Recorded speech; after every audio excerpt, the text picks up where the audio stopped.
بسم الله الرحمن الرحيم. اللهم صل على سيدنا ومولانا محمد وعلى آل سيدنا ومولانا محمد وبارك وسلم وصلي عليه. رب زدنا علما رب اشرح لي صدري ويسر لي امري واحلل عقدة من لساني يفقهوا قولي. پرون سبق کې منګه دا شروع کړی و چې د خاص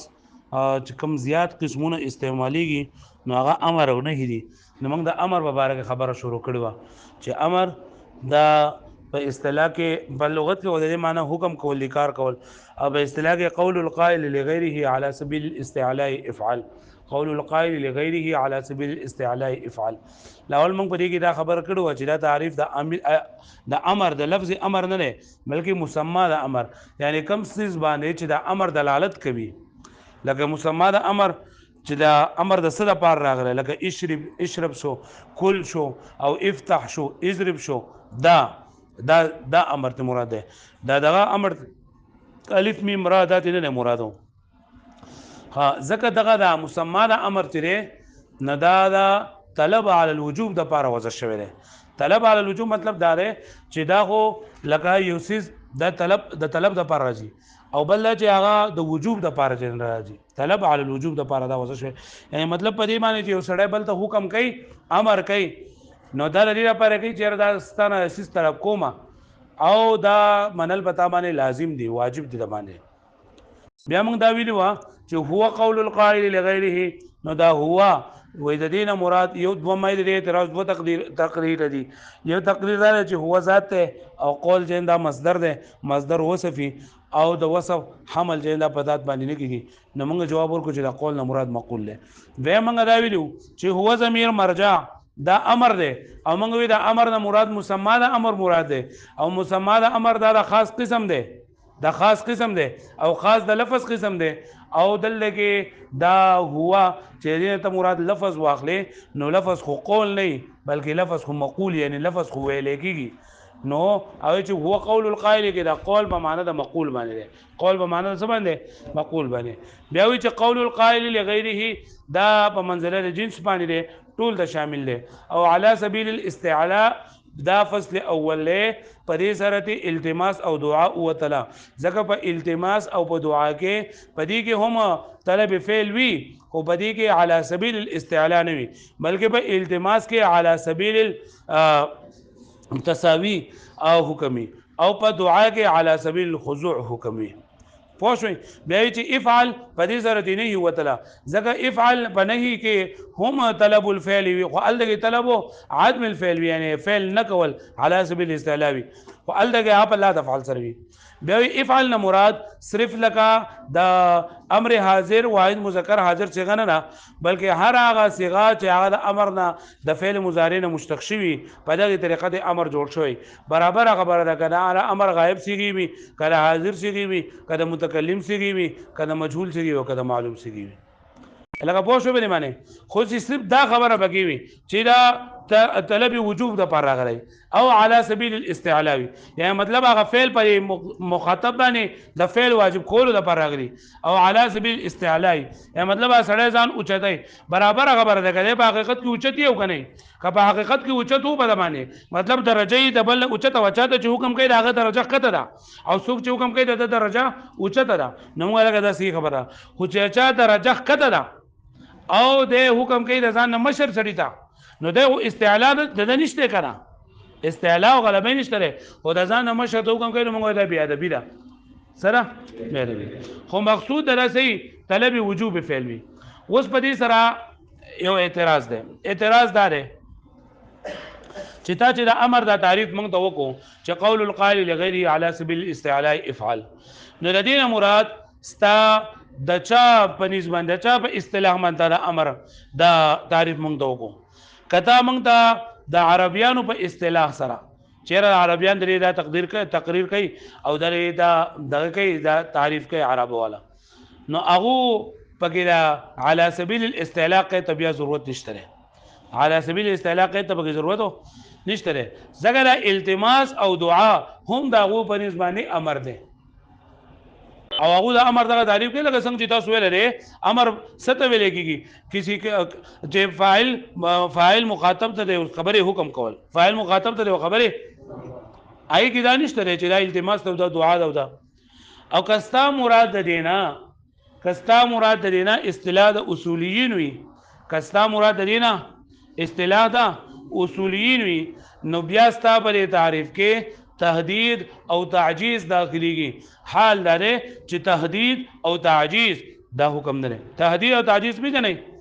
د درس البلاغه نه دی ویل کنه کپانو تهدید ویلېږي دمکی ورکول چاته څور کولو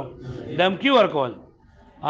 او تعجیز عکس مخاطب لره عاجز کول لکه الله تعالی په قران مجید کې خلکو ته فرمایي کافرانو ته کونو حجاره او حديدا تاسو ګټي شي یا وس پرې شي نو وس الله پاک او تاسو چې ځان ګټي جوړ غا او ځان ګټي جوړول شي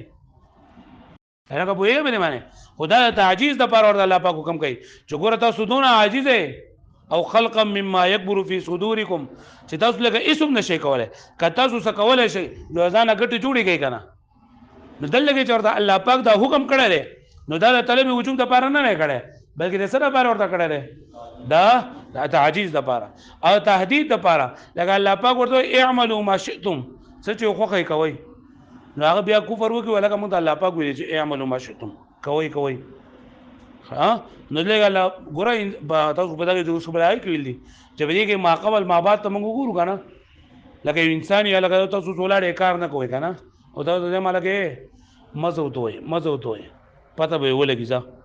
نو سره ما وې پته به ولګي کنه اوس تاسو سبا ته په امتحان کې پیل شي ته لکه ولې پیل یم ځکه ما ته استاد وی چې ته مزه وتو سبق مزه وتو خو دا ورسره چې ورته ما وې چې پته به دی ولګي نه دا سره عادت دمکی ورکول دي اته حکم کول لري چې لکه ته مزه وتو ځا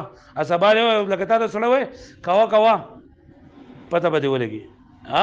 نو دا کوا مطلب څه دی ته اوس په غلط کار باندې لګې ته زدا چل کوا ته بیا څه کوی ولې کې ولا تا ماته ویني چې کوا خدای له خور ما غره دمکی در کوله دا او د دمکی څه پته لګي دا ورسره چې مې پته به دی ولګي دغه بګی سره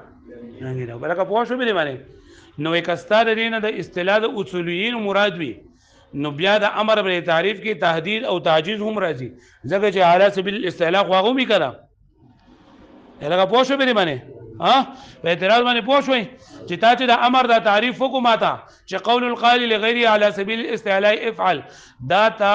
د اصولیینو په اصطلاح باندې وکړو او کا د عربیانو په اصطلاح دی وکړو نو دی وایي د عربیانو په اصطلاح می کړی د اهل عرب اصطلاح می استعمال کړي نو د اهل عرب اصطلاح استعمال کړل نو هغه پکې د على سبیل الاستعلاء ټکې نه مني ځکه چې دا التماس او دعا هم دغه پنځ باندې سره امر دی او کته چې نه زما مراد د اصولیین اصطلاح ده نو بیا تهدید او تعجیز هم د امر په تعریف کې راځي ځکه چې تهدید او تعجیز هم قول القائل لغیره على سبیل الاستعلاء افعل غومي ته په دې خبره باندې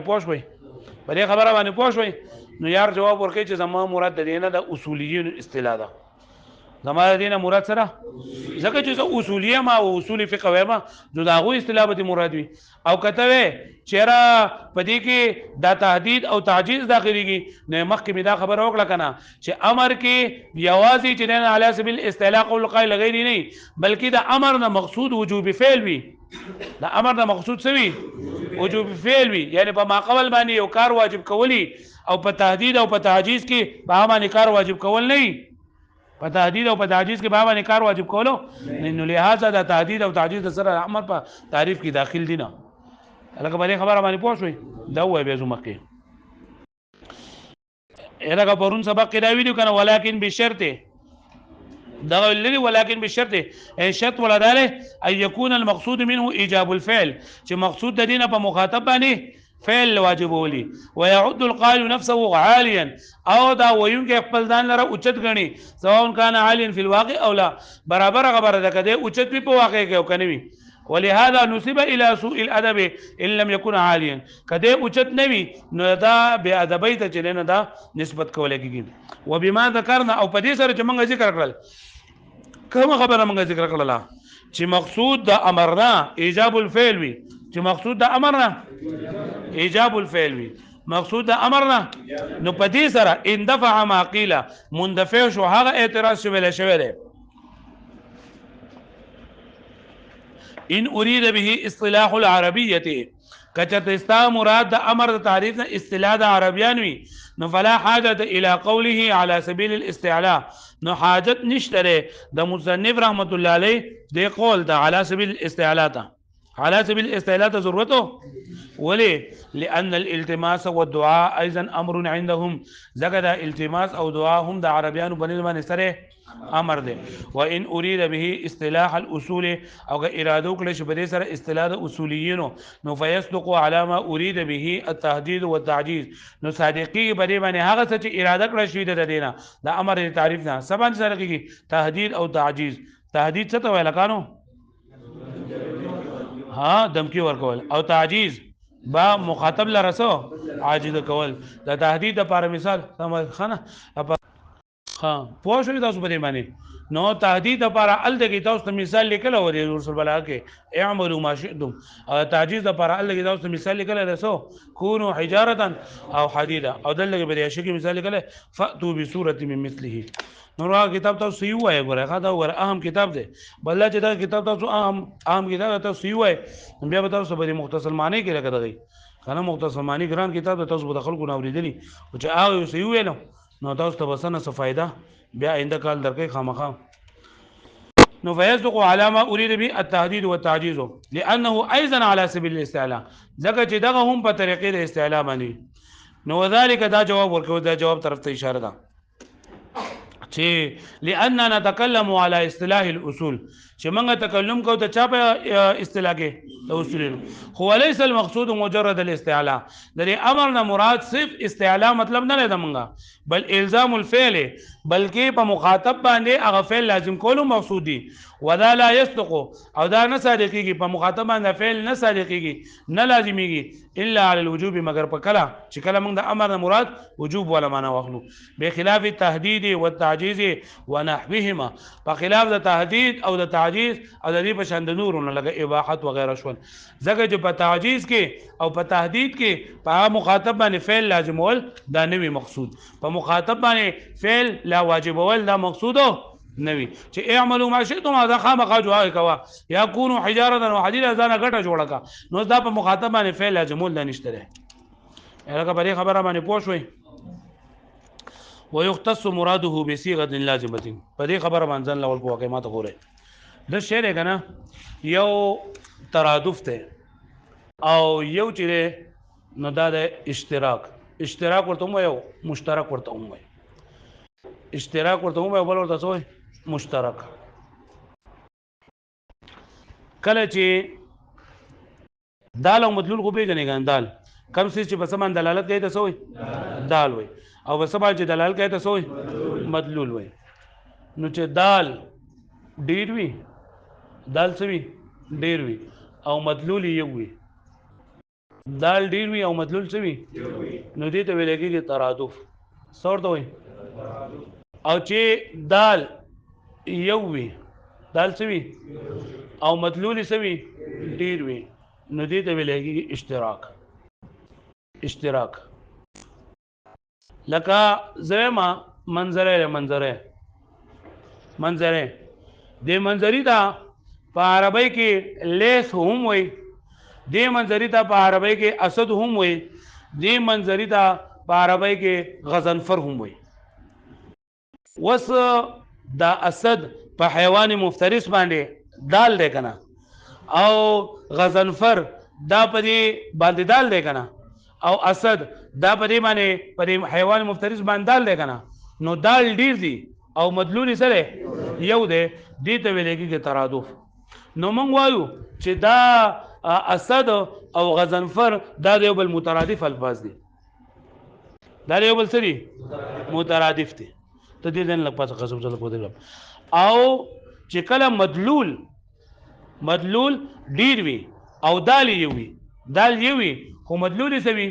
ډیر وي نو هغه ته ویل کېږي مشترک لکه موږ به مخکې مثالونو کې پر تفریق وي چې قروء دا یو ټکی دی قروء دا یو ټکی دال دی دال یو دی خو مدلول ډیر دي مطلب د دې قروء دلالت د په دغه باندې هم کېږي په حیز باندې هم کېږي او په طور باندې هم کېږي نو دې زمونږ وی دا قروء لفظ مشترک دی نو دې د اشتراک ویل کېږي الهغه په دې خبره باندې پوه شوي ها تاسو په دې خبره باندې پوه شوي ها څنګه خبره شوه منګه ترادف او اشتراک زده کوم ترادف څه ته وایي چې دال ډیر وي او مدلول یې سوي یو وي دیتا ترادف وي او اشتراک څه ته وایي چې دال یوي او مدلول چې تاسو په دې باندې نه پوه شئ نو اخوا په سبق نه پوهیږئ تاسو دا وپېژندو ترادف او اشتراک یو پېژندو ترادف چې مدلول څه وي یو وي او دال ډېر وي لکه موږ مثال څه ورکو لکه حیوان مفترس دی چې د اسد هم ویل کېږي لیث ورته هم ویل کېږي او غضنفر ورته هم ویل کېږي نو دال یعنی کم څیز چې پر حیوان مفترس باندې دلالت کوي دا ډېر دی او حیوان مفترس مدلول دی چې دا سره یو دی او دغه اشتراک چې دال یو وي او مدلول ډیر وي لکه موږ دال دا چې نه یو دی لفظ قرو دا خدا په چا باندې دلالت کوي نو مدلول لري دوه دي یو د طهر دی او بل سره حیض دی په دې خبره باندې پوه شوي ها خاجي وسو دا خبره ده چې دا امر نه امر دا د څه لپاره راځي امر د څه لپاره راځي نو موږ وایو امر صرف د وجوب لپاره راځي لکه دلته په دې کتاب کې لیکل دی ويختص مراده بصيغه لازمه ويختص مراده بصيغه لازمه چې د دې امر دا مراد څه ته وایي مراد یعنی د امر نه څه مطلب دی امر د څه لپاره راځي امر د څه لپاره راځي نو موږ د امر نه مراد اباحت او وجوب او ندب او د څومره چې معنی دي لکه تعجیز او تحدید او وغیره دا ټول ارڅ دي پوه شئ او صيغه نه مراد دا دغه امر د صيغه ده نو ګوره ته وې چې دا مراد حاصلېږي په صيغه سره هم او په فعل سره هم مطلب دا دی چې دا امر ثابتېږي په دغه سره چې په امر په صيغه سره هم ثابتېږي او په فعل د حضور صلی الله علیه وسلم سره هم ثابتېږي نو ګوره امر یو شو امر دا وجوب دی امر راځي د پاره د وجوب امر راځي د پاره د څه د وجوب موږ وایو په دې کې نفي د ترادف هم ده او نفي د اشتراک هم ده ما ته ګوره دا چې په کتاب کې ته پوهېدې نو زه به نه پاسېدم دې بورډ ته دا دلته دا ويختص مراده بصيغه لازمه مطلب دا دی چې دا خاص کړی شوی دی مراد ده مراد نه مطلب وجوب دی بصيغه په هغه صيغه سره کوم چې دې سره لازم وي نو مطلب دا دی چې دا امر صرف د وجوب د پاره راځي امر صرف د سره پاره راځي د وجوب د پاره امر صرف د سره پاره راځي د وجوب د پاره راځي یعنی د اباحت ندب او د تعجیز د پاره ناراضي امر صرف د سره پاره راځي د وجوب د پاره یعنی د اباحت ندب او استحباب د پاره ناراضي او دویم دا چې دا وجوب ثابتېږي دا د یو طرف نه موږ واغستو چې دا امر راځي صرف په د وجوب د پاره یعنی د اباحت ندب او استحباب د پاره ناراضي و د دې طرف نه وجوب صرف ثابتېږي په امر د پیغمبر علیه السلام سره په فعل د نبی علیه السلام سره نه ثابتېږي یعنی یو کار پیغمبر صلی الله علیه وسلم فرمایلی دي چې دا د سکوي نو په دې باندې دا د وجوب د پاره راغی خو چې یو کار پیغمبر علیه السلام کړی دی نو د دې د وجوب نه ثابتېږي یعنی ته داسې نشي ویلی چې دا کار پیغمبر علیه السلام کړی دی ځکه واجب دی نو په دې کې نفي د ترادف هم ده او نفي د اشتراک هم ده نفي د ترادف هم ده او نفي د اشتراک هم ده چې موږ وایو امر صرف د وجوب د پاره راځي یعنی د څه سره لپاره نه راځي او دویم د دې طرف نه سواله چې وجوب صرف د امر لپاره راځي صرف د امر وي او دغه باندې فعل به نه یلغه پوه شوې بری باندې وز دلته کې بصيغه کې دا بالا نو دا په مختص داخله که په مختص به داخله نو په دې کې دا خبره ده چې با په مختص داخله هغه په څه باندې داخله ده په مختص به باندې داخله ده یلغه پوه شوې بری باندې ها په دې خبره باندې پوه شوې ها چې امر د سره بار راځي نه وای ويختص مراده او خاص کړی شوی دی مراد د امر مراد له څه مطلب دی وجوب یعنی خاص شوی دی دا وجوب برازي د امر نه صرف پس سره بصيغه لازمه چې هغه صيغه کم چې خاص شوی ده د امر لپاره نو دا نفي د ترادف او اشتراک یو پیژنو نو خبر به ان شاء الله سبا به کو په دغه سبق کې پوه شو به باندې اوس دا خبره چې څنګه د په متن کې په دغه کې لیکل د پر حاشیه کې پر حاشیه کې او پر شرح کې به په خپل باندې مصنف رحمت الله علیه پر متن کې حل کړی دا او د خپل مثال نور کړی دي نو دا په ظاهر باندې ښکار دي چې دا لکم ټیکټ ځای ګران دی خو ګران نه دی آسان دی بالکل تاسو صرف دا پیژنئ نن سبق کې چې د ترادف څه ته وایي او اشتراک څه ته وایي دا موږ پیژندو او د دې سره موږ دا وې چې د دې ټکي معنی یو معنی موږ وکړه بل معنی به ان شاء الله سبا درې کو او موږ صرف دا پیژندل چې امر راځي صرف او صرف د وجود د لپاره یعنی د اباحت نه د استحباب د لپاره نه راځي چې کله قرینه نه موجوده قرینه نو بیا خو هر څنګه راتلی شي او دغه چې دا وجود دا صرف پس سره راځي په امر سره راځي اوس په دې کې نفي د ترادف او نفي د اشتراک دا څنګه را نو ان شاء الله سبا هم لګ باس به کول دی او ټیم لګ دی صحیح نه دا واړو